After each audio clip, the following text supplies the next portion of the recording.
Iya. Kita bisa balik ke belakang, flashback, kita lihat evolusi manusia dari zaman ke zaman. Iya. Dari dulu kita lihat sejarah dulunya manusia itu badannya kekar berotot, kan?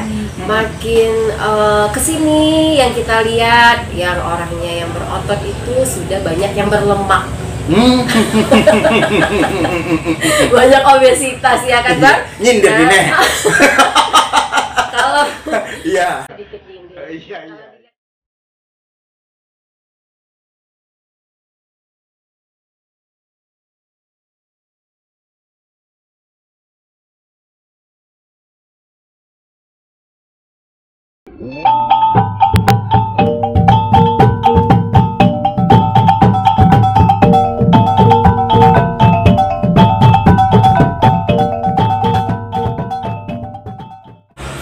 Assalamualaikum warahmatullahi wabarakatuh. Selamat sore Dunsana dan Sobat Sesu dimanapun Anda berada, baik yang berada di alam Pulau Poco ataupun yang berada di negeri rantau. Sore ini kembali saya Samsul Mukamar Bendang hadir kembali ke hadapan Dunsana untuk menyampaikan pesan Sesu. Dunsana sekalian, sore ini saya mengundang seorang tamu yang pada kesempatan ini sengaja saya undang seorang perempuan di air tiris. Beliau bernama Yane Athena Komaya. Beliau telah hadir bersama suaminya, hadir langsung ke studio kita Sesu TV untuk berbincang-bincang dengan saya sore ini seputar soal kesehatan. Yane ya, asal seorang guru, nih ya, seorang ASN, tenaga pengajar, bukan di sini malah di Siak, di Kabupaten Siak, tepatnya di Kota Perawang. Beliau seorang guru dan beliau hari-hari aktif sebagai pelatih kebugaran, pemerhati soal kesehatan. Nah, beliau kita minta hari ini berbincang-bincang dengan materi pola hidup sehat dan juga kita mencoba mengangkat soal kenapa orang-orang dulu dalam pengertian kita di channel ini, orang-orang Sesu, kenapa mereka jauh lebih sehat ketimbang orang-orang hari ini yang sesungguhnya sudah lama saya diskusikan dengan Yane di luar channel ini. Maka pada kesempatan ini beliau hadir untuk memperbincangkan itu semua. Baik Yane, Assalamualaikum warahmatullahi wabarakatuh. Waalaikumsalam warahmatullahi wabarakatuh. Selamat sore. Selamat sore. Terima kasih kehadiran Yane di studio Sesu TV. Jadi barangkali begini Yane, ada juga permintaan dari netizen kita untuk memang saya berdiskusi dengan tokoh-tokoh perempuan. Tentu kalau kita berdiskusi dengan perempuan, tema-tema kita ya tentu soal perempuan, anak, dan kesehatan. Iya benar. Dan tema kali ini kita coba mengangkat soal kesehatan. Satu hal pertama yang ingin saya pertanyakan dengan Yane adalah bahwa orang dulu-dulu, kalau di istilah saya di channel ini orang Sesu, itu kesehatannya relatif lebih baik ya Bang? Lebih baik dibandingkan orang-orang sekarang. Iya. Ketahanan fisik, imun Iya, benar. tubuh. Benar. Sementara pola makannya juga kelihatannya ya tidak beda-beda amat dengan kondisi sekarang. Iya. Nah, menurut pengamatan Yane, ini faktor apa kira-kira yang melatar belakangi itu? Dipersilakan ya.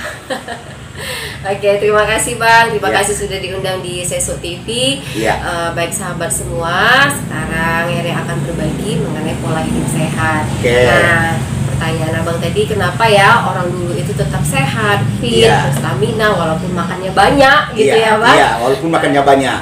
Badannya tetap ideal. Iya. Nah, kan kalau orang Sesu kan ideal dengan badannya yang berotot kekar ya Bang. Iya, Nah, iya, kalau iya. kita bisa balik ke belakang, flashback, kita lihat evolusi manusia dari zaman ke zaman. Iya. Dari dulu kita lihat sejarah dulunya manusia itu badannya kekar berotot.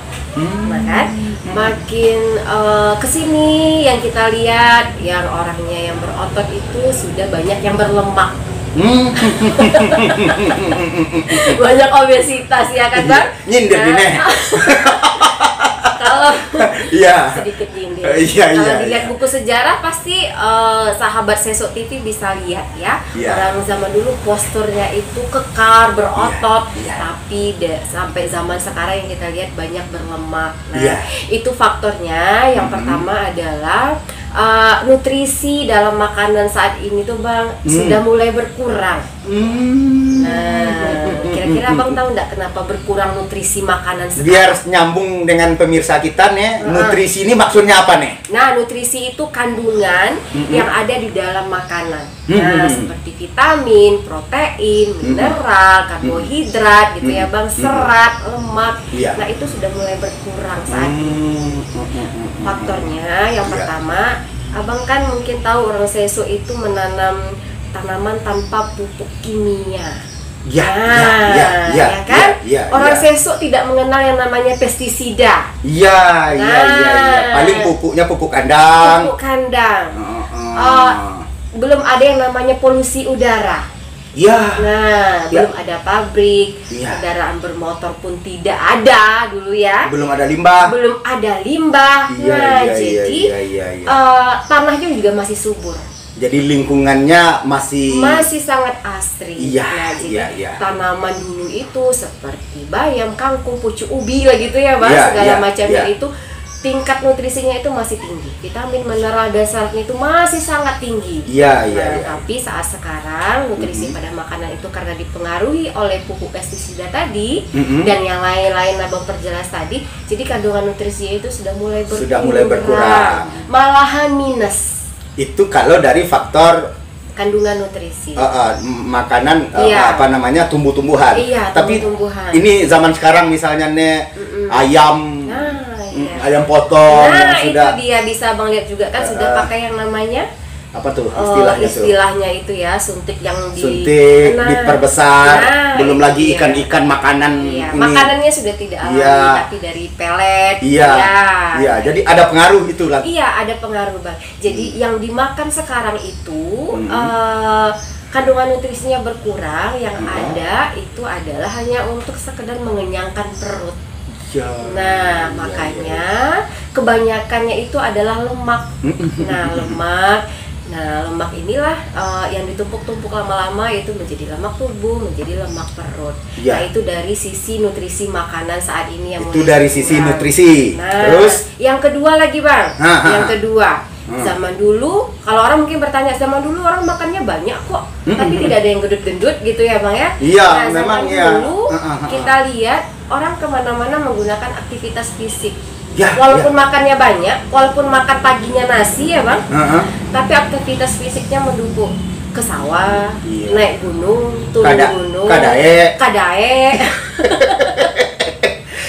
Orang menggunakan aktivitas fisik yang memang tidak berkendaraan. Nah, beda dengan zaman sekarang, sudah makanannya yang kurang bernutrisi, sudah makanannya banyak yang junk food, istilahnya cepat saji. Nah, ditambah lagi dengan aktivitasnya yang banyak duduk, ya kan Bang? Nah, ber-AC, kerja di tempat ber-AC, banyak duduk. Kemudian kemana-mana ke warung simpang tinggal gas, tidak mau menggunakan fisiknya, jalan kaki. Malah sekarang orang yang jalan kaki malah dianggap aneh Bang. Jadi artinya dengan pergerakan fisik itu bisa untuk membakar kelebihan kalori yang kita makan, kelebihan makanan yang dimakan. Nah, itu bedanya orang zaman dulu sama zaman sekarang Bang. Jadi kalau orang zaman sekarang makannya banyak, aktivitasnya juga sedikit, jadi tidak seimbang Bang. Tidak seimbang apa yang dimakan dengan aktivitasnya. Kalau orang dulu makannya banyak tapi nutrisi makanannya tercukupi, kemudian didukung dengan aktivitas fisiknya yang luar biasa. Abang bisa lihat kan, orang sekarang pesan makanan tinggal main jari datang. Pesan online. Jadi walaupun makanan dulu bersantan, bergoreng gitu kan Bang, tapi aktivitas fisik karena diikuti dengan aktivitas fisik sehingga itulah yang membantu proses itu semua. Nah, untuk sana itu barangkali dari obrolan ini apa yang disampaikan oleh Yane tadi, bahwa begitu kondisi dulu Seso yang kita istilahkan itu, kendati pun makannya penuh dengan santan, goreng-gorengan dan lain sebagainya, tapi karena diiringi dengan aktivitas fisik kita sehingga alhamdulillah tetap terjaga prima ya kondisi fisiknya. Nah, selanjutnya ya nih, dengan kondisi hari ini. Kondisi yang kata Yani tadi, faktor makanan yang sudah sudah tidak bisa kita pertanggungjawabkan lagi lah. Mau makan buah-buahan kabarnya juga begitu, makanan juga begitu. Jadi langkah dan pola apa yang mesti kita lakukan untuk tetap menjalani pola hidup sehat itu seperti apa? Nah, jadi pola hidup sehat itu sebenarnya mudah, Bang. Sebenarnya mudah. Jadi karena kita tahu sekarang keadaan yang demikian dari segi makanan gitu ya. Nah, yang perlu kita ingat itu adalah menjaga pola makan, menghindari yang namanya gorengan dan santan. Gorengan satu, santan satu. Nah, ini yang paling enak-enak ini nih. Jadi bukannya tidak boleh, Bang. Bukannya tidak boleh. Boleh, tapi jangan dijadikan kebutuhan. Kalau biasanya dulu kita itu menjadikan kebutuhan, tiap hari makanannya bersantan. Seperti Abang sendiri kan, bergoreng gitu kan. Nah, sekarang pelan-pelan kita rubah, kita kembalikan ke zaman sesuk, Bang. Rebus-rebus. Tapi kan santan dan goreng ini kan menu utama nih. Iya, menu utama. Jadi bagaimana cara menggesernya nih? Nah, tentu merubah kebiasaan atau ada istilah itu tidak seperti membalikkan telapak tangan. Pelan-pelan. Bisa dengan minyaknya itu diganti dengan minyak zaitun atau penggunaan minyak gorengnya sedikit, itu juga boleh. Terus yang kalau santannya? Kalau santannya mungkin bisa dipakai tapi sedikit. Nah, kalaupun setiap hari ini sekali 3 hari. Kalau sudah terbiasa sekali 3 hari, sekali seminggu. Nah, kemudian yang pertama sarapan, Bang. Oh, sarapan. Nah, di sarapannya yang paling penting ini. Kita sarapan kan udah biasa nih, lontong nih, sate, soto dan sebagainya. Jadi cara berubahnya kalau sarapan bagaimana? Nah, coba dirubah sarapannya itu dengan makanan yang rendah kadar gula, Bang. Apa contohnya? Rendah kadar gula. Contohnya dari buah-buahan pisang. Nah, kemudian tomat. Kalaupun ingin makan nasi merah. Nah, gitu ya. Nah, itu contoh-contoh makanan yang punya kadar gulanya rendah. Atau jagung. Jagung putih. Atau ubi rebus. Ubi jalar rebus. Memindahkan biasa makan lontong ke makan pisang ini nih. Iya, betul. Jadi itu ya. Jadi pertama sarapan yang paling penting. Sarapannya yang paling penting. Terus? Jadi bukannya kita tidak boleh makan goreng dan makan santan ya, Bang. Cuman porsinya dibatasi. Yang biasa jadi kebutuhan sekarang sesekali untuk melepaskan selera. Nah, kemudian pola hidup sehat itu selain menu makanan tadi, Bang, coba mulai dari cemilan juga. Cemilan kita ubah ke yang lebih sehat. Apa contohnya? Contohnya buah. Nah, jadi yang cemilan snack biasa nih, goreng-goreng pisang tiap hari ini boleh makan pisang, Bang, tapi diganti, jangan digoreng, direbus. Atau dibakar. Nah, atau dikukus. Bisa gitu. Bisa. Jangan digoreng ya. Jangan digoreng ya. Ingat aja, udah sekian tahun makan pisang goreng, diganti pisang rebus atau pisang bakar. Nah, itu bagus. Di samping makanan, apalagi tadi kira-kira? Kemudian di samping makanan adalah yang kedua adalah olahraga. Nah, kalau olahraga nih gimana nih caranya nih? Nah, olahraga biasakan setiap hari itu bergerak bukan beraktivitas ya, Bang. Olahraga kecil-kecil setiap pagi 15 menit gitu kan. Contohnya pulang dari masjid kan, nah bawa aja jalan kaki atau bersepeda gitu kan. Sekarang kan lagi zaman ya, Bang, sepeda. Nah, itu bagus sekali berolahraga. Nah, berolahraga itu tidak perlu lama. Tidak perlu setengah jam, tidak perlu ke tempat gym ya, Bang. Tidak perlu dengan perlengkapan yang berapa standarnya satu hari? 15 menit aja udah cukup. 15 menit sehari? 15 menit aja, 15 tapi setiap hari. Teratur tapi dilakukan setiap hari. Nah, insya Allah itu bagus untuk kebugaran tubuh kita, menjaga kebugaran. Tapi kalau kita olahraga 3 jam tapi sekali seminggu itu juga tidak efektif. Gitu ya. Lebih bagus tiap hari, walaupun sebentar tapi dilakukan tiap hari, konsisten. Jadi yang pertama tadi pola makan, yang kedua olahraga, yang ketiga jam istirahat. Nah, berat juga nih, Nek. Iya. Jam istirahat, Bang. Nah, jam jadi, istirahat itu menentukan pola hidup sehat. Jam istirahat ini maksudnya jam tidur. Jam tidur malam. Nah, jam tidur malam. Yang biasanya tidur di atas jam 11, kalau bisa jam 9, jam 10 itu sudah istirahat. Ya. Minimal 7 jam lah satu karena hari. fisik kita ini memang harus perlu istirahat ini ya. Karena tubuh kita yang namanya organ-organ penting di dalam tubuh kita itu juga butuh istirahat. Nah, agar organ-organ penting itu tidak terganggu seperti hati, gitu kan, jantung dan lain-lain. Jadi ada faktor makanan, olahraga. Setelah itu apa tadi? Istirahat. Istirahat. Oke. Nah, itu pola yang hidup sehat. Ini 3 langkah ini yang paling. Ada satu lagi, Bang, yang paling penting. Apa tuh? Pola pikir. Jangan banyak pikiran. Nah, bukan jangan banyak pikiran. Pola pikirnya itu harus positif thinking. Harus berpikir positif. Nah, harus berpikir positif karena kita tidak bisa hanya sehat secara fisik, tapi harus sehat rohani juga. Itu dia, Bang. Nah, jadi kalau mau berpola hidup sehat tuh bukan secara fisik saja, tapi pola pikirnya juga harus sehat. Pola pikir harus sehat itu terutama yaitu positive thinking. Nah, apa namanya? Kalau bahasa Ocunya apa tuh? Lapang hati, apa tuh ada istilah? Iya, kalau positive thinking itu kan berpikir positif, berhusnuzon, berprasangka baik. Berprasangka baik. Nah, jadi tadi pola hidup sehat. Nah, pola hidup sehat yang sudah Yanekan sampai tadi kira-kira untuk apa namanya? Untuk posisi idealnya, maksud saya ideal. Kayak saya ini kan ini tinggi misalnya 163. Idealnya berat berapa nih misalnya? Oh, itu kembali ke berat badan ya, Bang. Ini berapa nih biasanya nih biar benar-benar ideal gitu loh. Sebenarnya kalau untuk laki-laki itu atau perempuan ya, Bang ya, untuk menentukan berat badan ideal kita di lingkar perut aja, Bang. Itu mudah. Gitu. Karena kalau berat badan ideal kan berdasarkan tinggi ya. Agak sulit orang nanti mengukur tingginya berapa ya. Jadi gitu lingkar kan. perut aja. Lingkar perut aja. Berapa tuh lingkar perutnya yang ideal? Untuk wanita yang ideal maksimal itu 80 cm. 80 cm. Nah, seperti yang sekarang tuh, Bang, 80 cm lingkar perut. Lingkar semua? Iya, lingkar perut. Kalau laki-laki itu maksimalnya 90 cm. 90 cm. Nah, kalau sudah berlebih daripada itu, nah itu berat badannya sudah tidak ideal lagi. Oh, jadi pasnya di 90 kalau laki-laki. Iya, kalau laki-laki. Jadi berapapun tinggi rendahnya misalnya, tetap 90 lingkar. Iya, betul. Lingkar perutnya yang bukan lingkar dada nih, lingkar perut. Lingkar perut. Nah, gitu.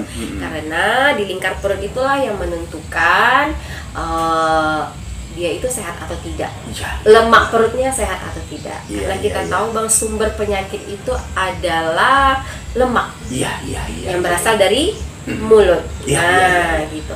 Karena kelebihan lemak kami informasikan juga ya, Bang, karena Yana sendiri punya yang namanya rumah nutrisi. Yana punya rumah nutrisi. Rumah sehat. Sampaikan kepada pemirsa kita. Jadi Yana ini punya rumah sehat. Iya. Nah, programnya apa di situ, Nek? Nah, jadi sahabat Seso, Yana itu punya rumah sehat. Kalau rumah sakit kan orang sakit berobat ke rumah sakit. Nah, kalau rumah sehat, kalau pingin sehat ke rumah sehat. Ke tempat Yana? Iya, di mana alamatnya? Alamatnya itu di Jalan Raya Pekanbaru Bangkinang. Tepatnya di depan Bank Syariah Berkah. Dekat SMP Air Tiris, Simpang SMP Air Tiris. Simpang SMP. Iya, rukonya di Simpang SMP Air Tiris. Programnya apa yang ada di situ? Programnya di situ kursus pola makan. Kursus pola makan dan kursus hidup sehat. Nah, gitu. Kursus hidup sehat. Ya, karena kami bekerja sama dengan Kementerian Kesehatan, Bang, yaitu Germas. Gerakan Masyarakat Sehat dan Gentas. Gerakan Berantas Obesitas. Nah, jadi kami sudah bekerja sama. Nah, jadi program-program yang ada di situ diajarkan nanti, Bang, kursus pola makan. Pola makan tadi. Sarapan yang sehat seimbang tadi. Itu. Iya. Jadi bukan sarapan yang lain tidak sehat ya, Bang? Iya. Sehat gitu kan, tapi ada yang seimbang. Jadi sarapan seimbang ini yang bagaimana kalau gitu. Ada yang pemirsa kita atau netizen kita yang ingin ini nanti apa namanya itu dibimbing, mereka dibimbing. Iya, betul, dibimbing ya. Sampai mereka inginkan apa yang mereka inginkan. Turun berat berat badan. Turunkan badan. Seperti apa ya? Nah, programnya selain itu menaikkan berat badan.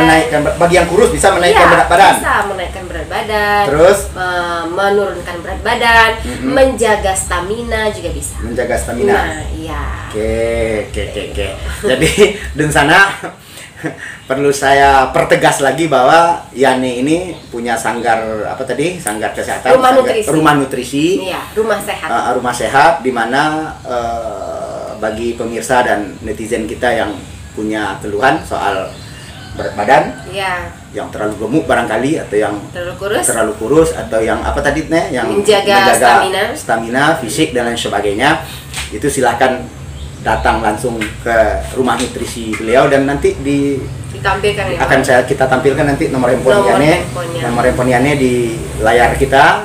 Dan bagi Dunsana yang barangkali perlu pemahaman lebih jauh, ingin berdiskusi dengan narasumber kita hari ini melalui akun YouTube saya, silakan Dunsana komentar di kolom komentar di bawah untuk kita lebih pertajam lagi materi-materi yang telah disampaikan oleh Yane. Jadi barangkali begitu kira-kira Yane, karena durasi kita memang kita mengingat durasi, banyak saran dari netizen untuk durasi jangan terlalu panjang. Bosan ya, Pak? Membosankan juga bagi netizen. Tapi mudah-mudahan kalau yang di sini tidak membosankan. Insya Allah, mudah-mudahan tidak membosankan. Dan di akhir program ini perlu saya sampaikan bahwa saya sesungguhnya sudah ikut program Yane. Ya, saya sudah mengikuti program di rumah nutrisi Yane. Dan alhamdulillah kalau tidak salah dalam 1 bulan ya, dalam 1 bulan saya ikut program sehat dengan Yane, bisa menurunkan berat badan saya 6 kg. Kalau tidak salah ya, 6 kg. Jadi bagi Dunsana yang penasaran, lihat video-video saya 2 bulan sebelum ini, pasti kelihatan lebih gemuk dan insya Allah kondisi hari ini jauh lebih bugar nih, insya Allah. Alhamdulillah. Jadi demikian, terima kasih atas kehadiran Yane dan suaminya di studio Sesuk TV. Demikian Dunsana, billahi taufiq wal hidayah. Wassalamualaikum warahmatullahi wabarakatuh.